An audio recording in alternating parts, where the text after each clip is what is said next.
Right. So, welcome to Teaching Oppression and Significant Events, Building a Critical Literacy in the Classroom as a presentation based on my final paper that I will be submitting separately.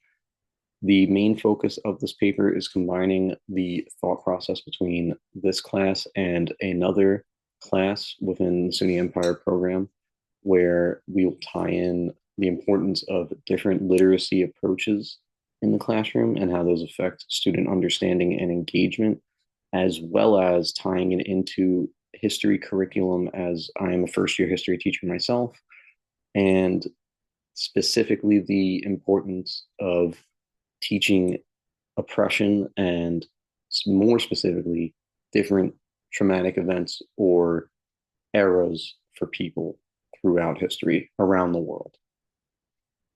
So this is the table of contents that we have. The first stop that I want to talk about in this brief overview is why teaching oppression matters today. This is the essential philosophy for teaching history as a whole for me. So that's why I chose this as a research topic. I believe that not only teaching oppression, but history in general is important because the skills that you could relate to everyday life throughout the history classroom, especially analyzing sources, whether they are pictures, photographs, videos, nowadays social media, is utmost importance for these younger students and generations that are following up in the digital age. So on the left, the visual shows you the things to look out for that students should be asking themselves with a reading, with a picture, but also integrating new ideas that you will see on social media that they may see.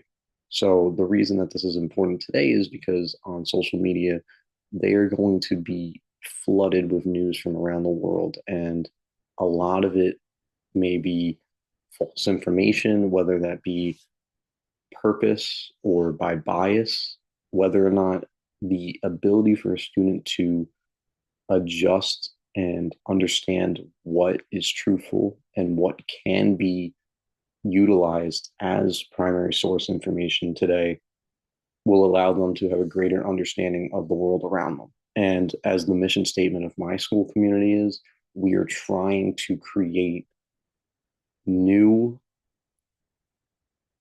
reimagined, driven adults for the future that can make informed decisions on their own and be better for the community.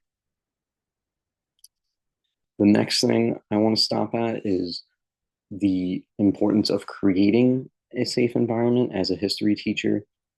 I cannot emphasize enough when talking about topics, especially in this paper, like oppression for different groups of people, how students may be uncomfortable to talk about these topics because of how it is perceived or portrayed outside of the school environment, at home, online.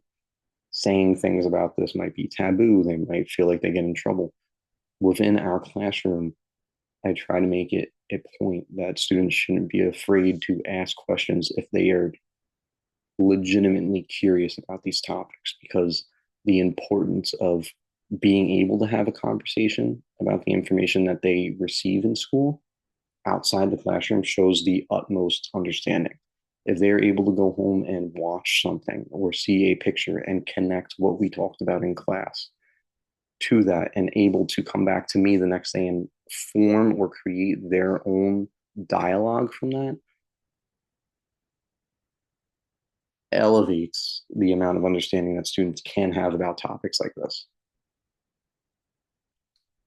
The next stop that I want to make on this brief overview on my checklist is obviously, just like I mentioned, develops critical thinking. If they are able to have the dialogue, it shows the highest level of understanding, especially on Bloom's taxonomy.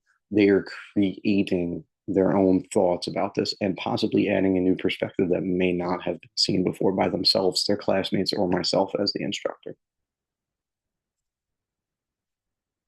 And like I said, with our mission statement, moving through this, strategies, ideas, different topics, the challenges that we face, and also preparing students to be informed citizens in the future goes back to creating that classroom environment.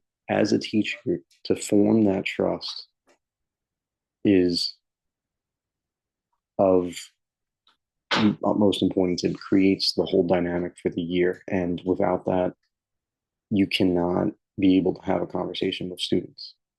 So to get that early on in the year and create that foundation where students feel safe talking to you allows for the rest of this to evolve and be able to talk about topics like this.